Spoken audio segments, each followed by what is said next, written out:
Esse Evangelho de João começa com algumas afirmações muito profundas de João, falando sobre o Logos, que o Logos se fez carne, e isso vai causar um impacto muito grande ali, mas ainda não chega necessariamente a incomodar, porque as pessoas não estão entendendo direito o que João está falando, mas já é um grande incômodo para a própria comunidade de Israel, porque a ideia de que um Deus se faz carne já é praticamente descartada.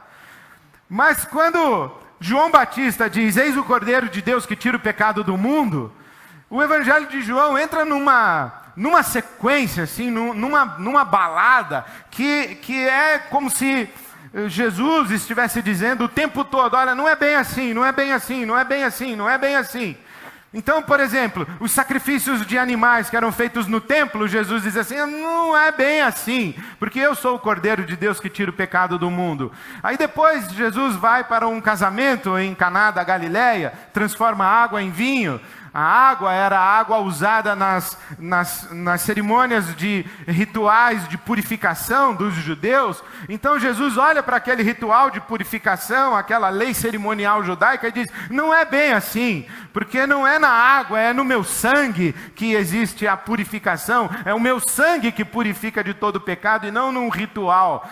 Depois Jesus, ele vai para o templo e vê como que as pessoas interpretavam o templo, como elas se relacionavam com o templo, e manda derrubar o templo e diz assim que vai fazer um templo novo em 3 dias. É como se Jesus olhasse para o templo e falasse, não é bem assim, eu vou fazer um outro templo. E isso significa que ele olha também para os levitas, os sacerdotes, para a estrutura religiosa de Israel e diz assim, não é bem assim, existe uma outra maneira de compreender o que é ser sacerdote, que eu vou mostrar para vocês. E depois então ele conversa com Nicodemos, e lá conversando com Nicodemos vem falando que ele é bom, e Jesus fala assim, eu sei o que você está pensando, você quer saber se eu sou o Messias, e se o reino de Israel chegou comigo. Eu quero dizer para você que a minha conversa é sobre reino de Deus, então reino de Israel, Nicodemos, não é bem assim, espera um pouquinho que você vai entender melhor. E outra, Messias também não é bem assim como você pensa a respeito de Messias, e nada na verdade é bem assim como Israel sempre pensou. O que está acontecendo aqui é que Jesus não vem fazer uma reforma da religião de Israel, vem levar a religião de Israel à sua plenitude, e ele vai então ressignificando cada elemento dessa religião de Israel, e tudo quanto Deus foi falando, revelando, de tal maneira que quando chega ele, Jesus, ele é a revelação absoluta, plena, definitiva, ele chega e é o máximo da revelação de Deus. Por isso que o autor da carta aos Hebreus diz assim, que tendo Deus outrora falado aos nossos pais, muitas vezes, de muitas maneiras, aos nossos pais falou pelos profetas, hoje ele nos fala em Jesus. Então quando Jesus chega e a revelação se completa, ele convida Israel a olhar para trás e ressignificar, reinterpretar, revisitar cada aspecto e dar novo sentido a partir da experiência com ele, Jesus. De certa maneira, nós não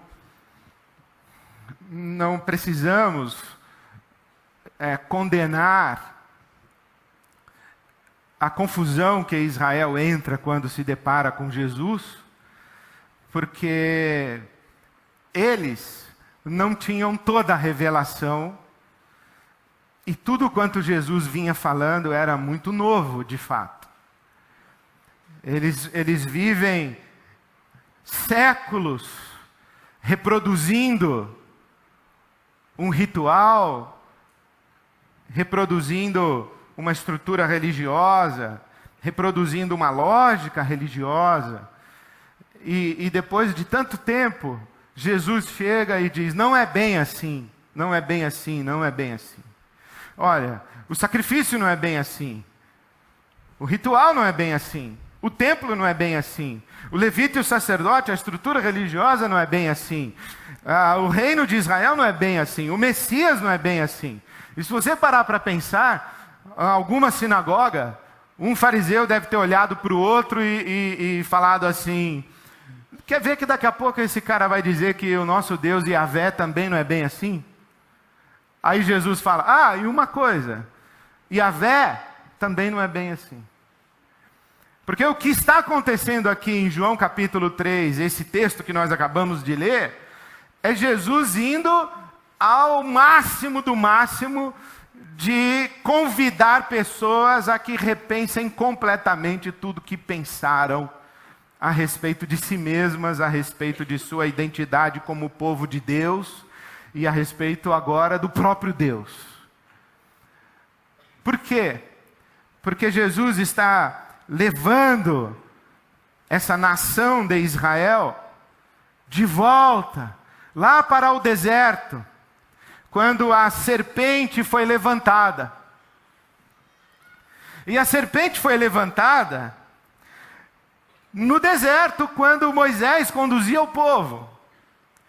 E ali o que está acontecendo é que Yahvé, com o seu braço forte, vai ao Egito, desbanca Faraó, tira o seu povo da escravidão do Egito, leva embora para uma terra rica, a terra da promessa.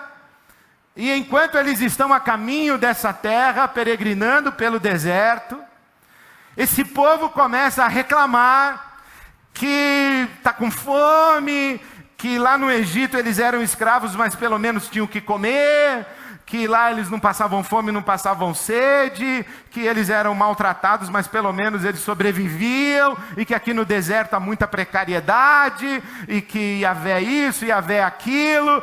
E Yahvé, então, ele faz o que deve fazer, ele lança cobras e serpentes no meio do povo, e as cobras, e diz a Bíblia Sagrada, que eu descobri estudando sobre isso em Isaías capítulo 30, que eram cobras aladas, cobras voadoras. Impressionante isso, cobra voadora, vinha pelo meio do povo assim, e ia picando o povo, e o povo começou a morrer.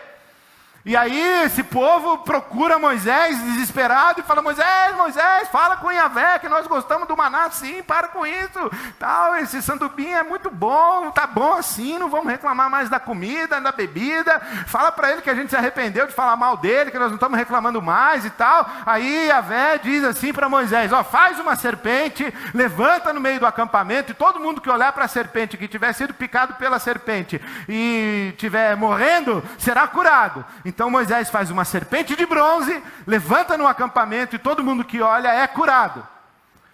E essa imagem de Yahvé fica muito marcada para esse povo.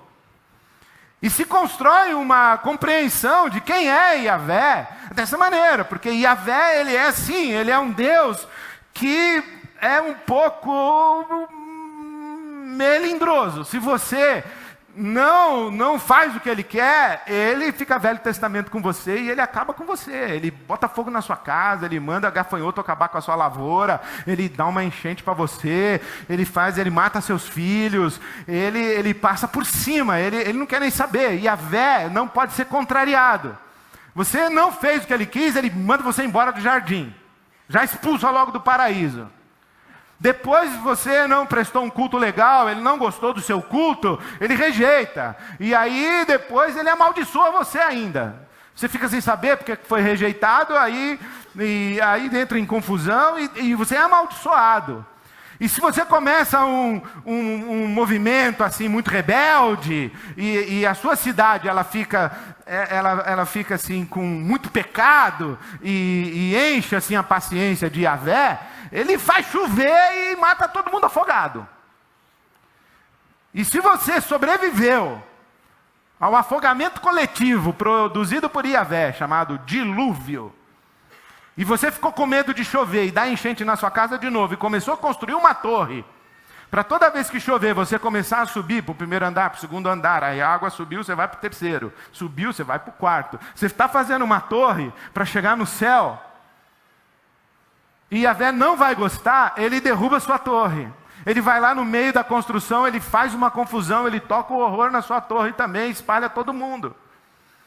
E Yahvé, ele liberta o povo dele, manda praga em cima da sua nação, do seu país, do seu povo. Se você não é o povo dele, ele acaba com você.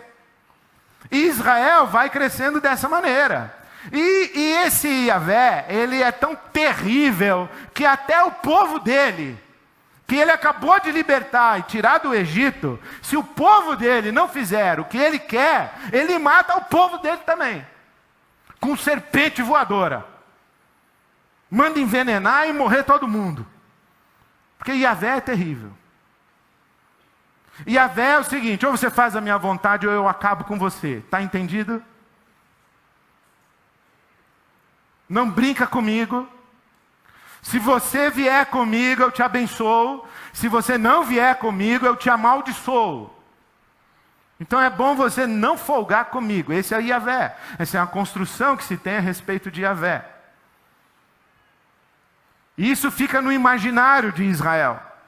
O nosso Deus é o nosso protetor. E a gente tem que ter temor de Deus. Quase que um medo desse Deus. Não brinca com Deus. Ele manda você para o exílio. Ele tira o rei a hora que ele quer, ele põe o rei a hora que ele quer. Ele leva você para o exílio, traz você do exílio. Israel, esse Yahvé, ele é terrível. Você não pode brincar com ele.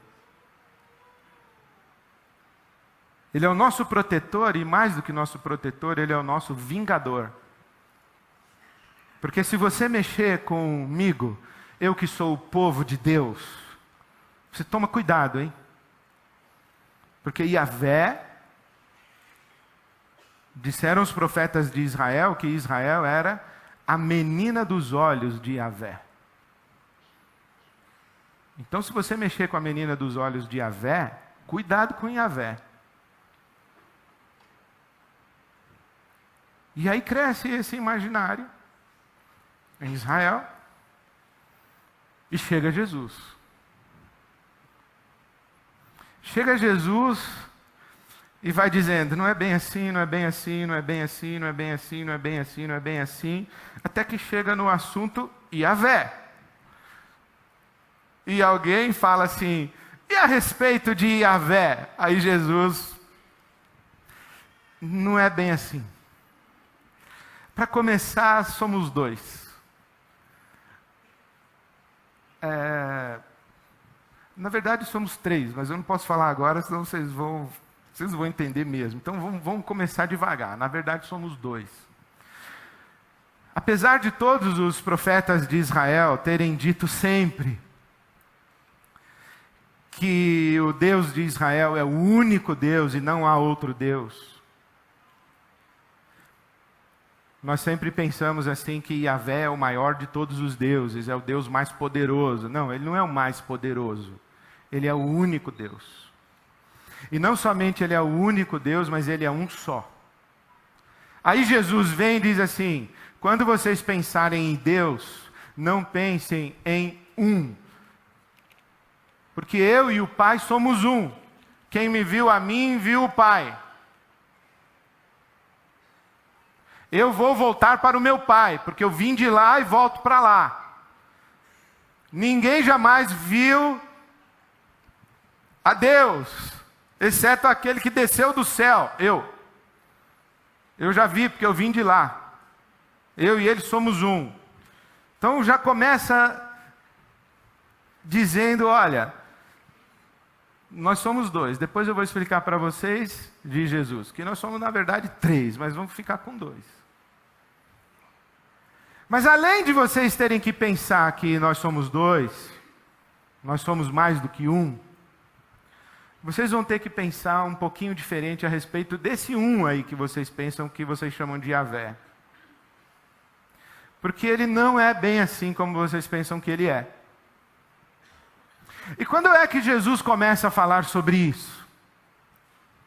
Jesus começa a falar sobre isso já logo na entrada do seu ministério público, quando ele volta da tentação no deserto,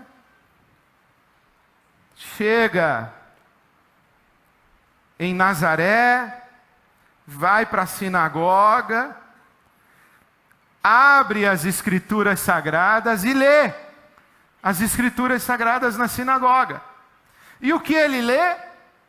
Ele lê Isaías capítulo 61. E eu vou achar aqui na minha Bíblia para ler para você Isaías capítulo 61, que eu já achei.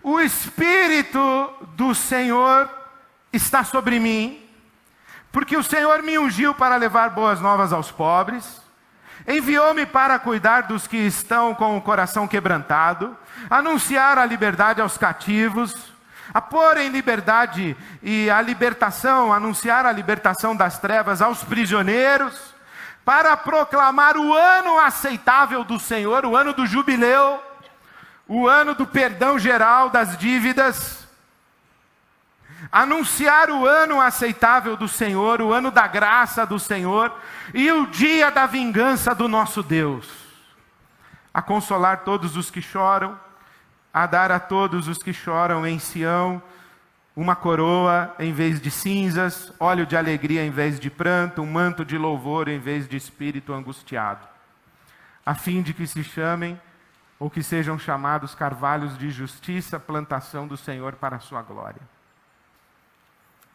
Só que quando Jesus na sinagoga em Nazaré abre Isaías 61 para ler, ele não lê desse jeito.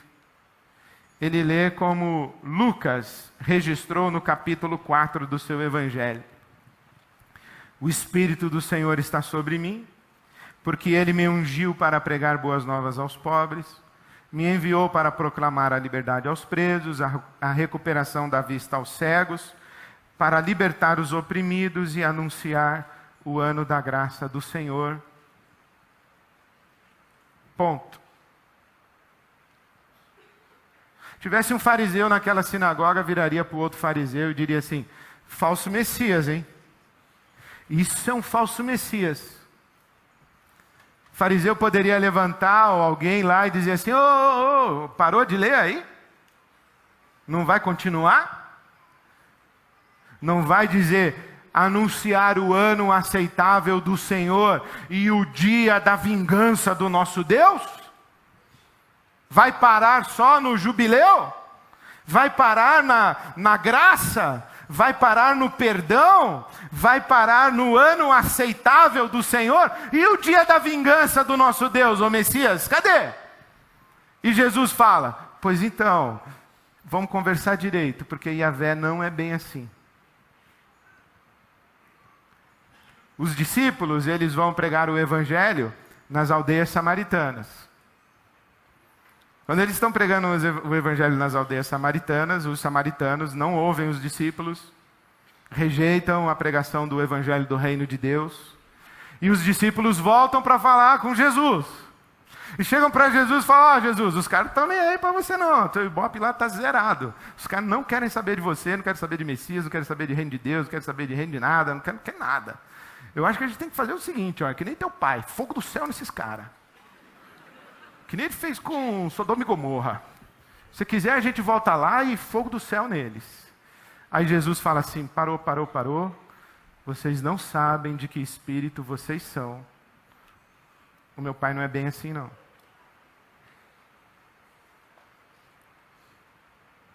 Porque não foi isso que Deus fez com Sodoma e Gomorra? Você leu Yahvé no Velho Testamento, não é o Deus que manda matar todo mundo? É essa a ideia que se cria.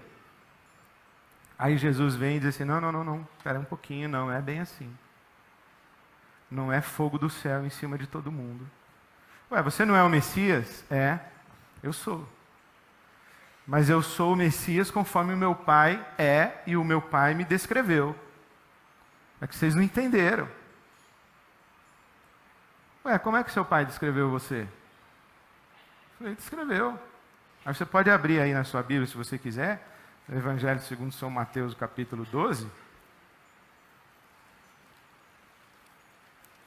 A profecia que Jesus vai cumprir.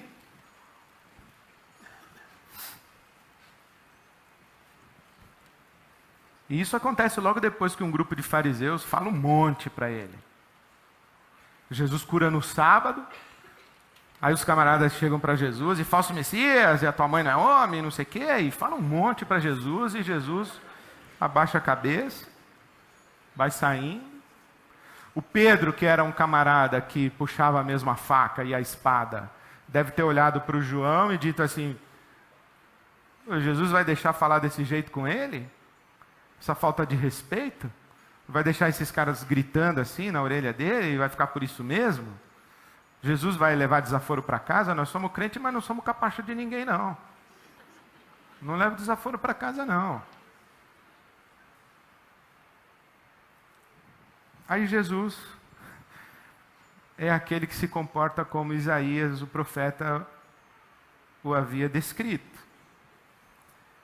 Capítulo 12 de Mateus, versículo 18.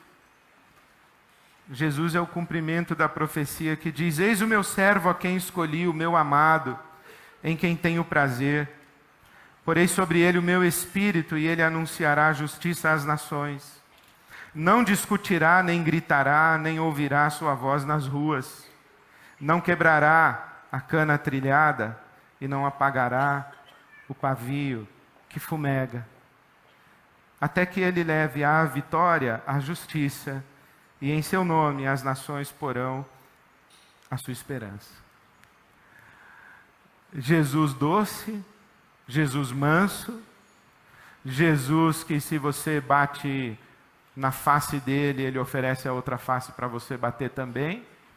Jesus que, quando você cospe no rosto dele, ele não cospe de volta no seu. Jesus que você coloca uma coroa de espinhos na cabeça dele e ele deixa você colocar. Jesus que você afronta e ele diz: se eu quisesse, eu pediria que o meu Pai enviasse os exércitos celestiais e reduziriam você a pó agora, mas eu não sou assim, e o meu Pai também não é. Então, pode bater, pode matar. Por quê? Porque eu não vim aqui anunciar serpentes voadoras para envenenar vocês. Eu, na verdade, sou a serpente que foi levantada e que trouxe cura. Eu não vim para matar, eu não vim para julgar, eu não vim para condenar. O Filho do Homem não veio para condenar o mundo, mas para que o mundo fosse salvo por meio dele. Quem nele crê não é condenado, mas quem não crê já está condenado. Aí quando a gente lê esse evangelho, a gente pensa que ele está falando de um drama cósmico, de Deus, as coisas que aconteceram antes da fundação do mundo, na eternidade, e que é para uma outra dimensão da existência, para o outro plano, que a gente chama de céu, depois da nossa morte. E ok, é isso mesmo. Mas não só. Não é bem assim. Não só. É aqui também. Porque o que Jesus está ensinando para nós é que sem reconhecimento de culpa não há possibilidade de redenção. Quem não reconhece a sua culpa não pode ser redimido. Até porque não acredita que precisa de redenção. Quem não reconhece a sua culpa não pode receber perdão, porque não acredita que precisa de perdão. E toda a construção de Israel, ou dos estudiosos desse Yahvé terrível, esse Yahvé terrível é um Yahvé acusador, castrador, condenador, punitivo. É um Yahvé juiz. Você está errado, você está em falta, eu vou destruir você, ou você se arrepende, ou eu acabo com a sua vida, ou eu mando você para o inferno. E aí vem Jesus e diz: eu vim anunciar o ano da graça do Senhor. Eu vim para pegar a cana trilhada com muito cuidado e eu vim para soprar levemente esse pavio que fumega para trazer fogo de novo. Eu vim com mansidão, eu não vim anunciar vingança, não vim julgar, não vim condenar e não vim imputar culpa em ninguém, em nada. Eu vim salvar, eu vim estender a mão. Não vim para agora. Quando eu leio isso, eu penso assim, nessa maravilhosa expressão do amor de Deus por nós, em que a gente diz assim para Ele, a culpa é sua. O mundo está assim, a culpa é sua. O mundo é um caos, a culpa é sua. Há tanto sofrimento no mundo, Deus não existe. Por que Deus fez isso comigo? Por que Deus não dá para ele o que ele merece? Por que Deus abençoa esse cara que é tão ruim e não me abençoa que eu que sou tão bom? A gente vive essa lógica de justiça retributiva o tempo inteiro. E aí Deus, sabe o que Ele faz na cruz do Calvário com Jesus? Ele fala, ok, tudo bem, a culpa é minha. Tá bom, a culpa é minha. Quer cuspir? Cospe. Quer bater? Bate. Quer xingar? Xinga. Quer matar? Mata. A culpa é minha, tudo bem. A culpa é minha. Agora é o seguinte, você sabe que não é verdade. Você sabe que isso não é justo. E o pior de tudo, é que enquanto você fica dizendo que a culpa é minha, você continua aí na escuridão, sem ser redimido, sem ser redimida. Você fica aí nessa situação que você está, porque sem reconhecimento da culpa não há possibilidade de redenção. Mas eu vim aqui, não é para te acusar, eu vim para te salvar.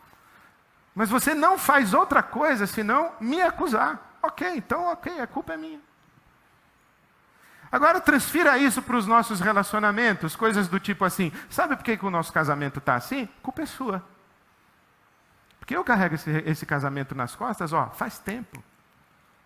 Não fosse por mim, esse casamento já estava no chão. A culpa é sua. Aí, de repente, vem alguém e diz assim, a culpa é minha? Tá bom, então a culpa é minha. A culpa é minha. Você quer o quê? Que eu vá dormir no quarto do lado? Você quer o quê? Você quer o quê? Quer o divórcio? O que você quer? Você quer dizer para os outros aí, pode acabar o nosso casamento e dizer para os outros, para os nossos amigos todos, que a culpa é minha. Pode dar a versão que você quiser. A culpa é minha? Tá, a culpa é minha. Pode falar o que você quiser de mim. Pode jogar a culpa toda em mim. Isso é bom para você? Isso te satisfaz? É isso que você precisa para você ficar bem? Então pode dizer que a culpa é minha. Pode me crucificar. Agora, você sabe que não é verdade. Você sabe que isso não é justo. E o pior, sabe o que é? É que enquanto você não tem coragem de olhar para você, você vai continuar na escuridão e não vai vir para a luz. Esse é o problema. Sabe por que a nossa amizade acabou? A culpa é sua. É você. Você é uma pessoa assim, assim, assim, assim. Sabe por que eu sou assim? Por causa do meu pai, da minha mãe.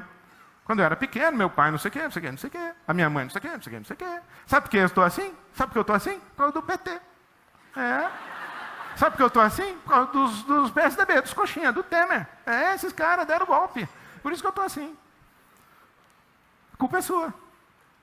Sabe por que eu estou assim? Por causa de Deus. Sabe por que eu estou assim? É sempre. E tem os outros que ainda tem um pouquinho de, sei lá, é por causa do diabo. O diabo é sempre por causa dele mesmo, porque ele nunca é inocente de nada. Então é sempre ele. Ele é culpado sempre. Então, por causa do diabo. Mas e você?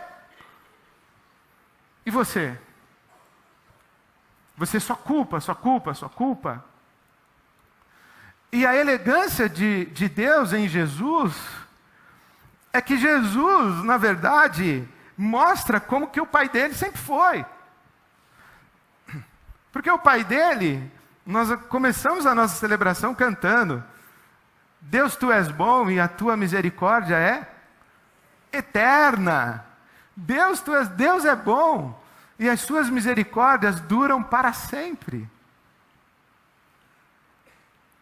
Quem é o nosso Deus? É aquele que não nos trata segundo os nossos pecados e as nossas transgressões, mas assim como o Oriente está longe do Ocidente, assim o Senhor afasta de nós as nossas transgressões. Deus não nos trata segundo os nossos pecados, Deus não é aquele que vem para enfiar o dedo na nossa cara o tempo inteiro. Porque a gente já está na draga, Ele vem para estender a mão e para salvar, não para julgar e para condenar. Imagina se Deus tratasse assim. Vem Jesus andando, está lá, passeando com os discípulos dele, vem andando no meio da multidão, aí uma mulher passa a mão na roupa de Jesus. Aí Jesus parou tudo. O que foi, dona? Quer ser curada? Está o quê? Está sangrando 12 anos sem parar, né? Sabe por quê, né? Aqueles abortos lá que a senhora fez. Vai pedir perdão? Ou só quer a cura e vai embora? Não vai ser curada não. Imagina. Aí vem Jesus. O que foi? Quer emprego? Ah, quer emprego. Fica fumando maconha, agora vai pedir emprego. Pede perdão para Yahvé, senão eu não te dou emprego. Imagina se Deus tratasse a gente assim, se Jesus tratasse as pessoas dessa maneira. Ele não veio para acusar e condenar, não veio para vingar, não veio. Cadê o dia da vingança? Aí os camaradas falaram assim: não, espera um pouquinho. Esse aí não é o Yahvé que a gente conhece. O Yahvé é fogo do céu. E Jesus não é fogo do céu. Yahvé é o seguinte: vacilou, ele manda a serpente voadora. E Jesus não vai para a cruz. Não condena, não acusa. Não. Aí eu fico pensando, já pensou se as nossas relações pessoais fossem assim,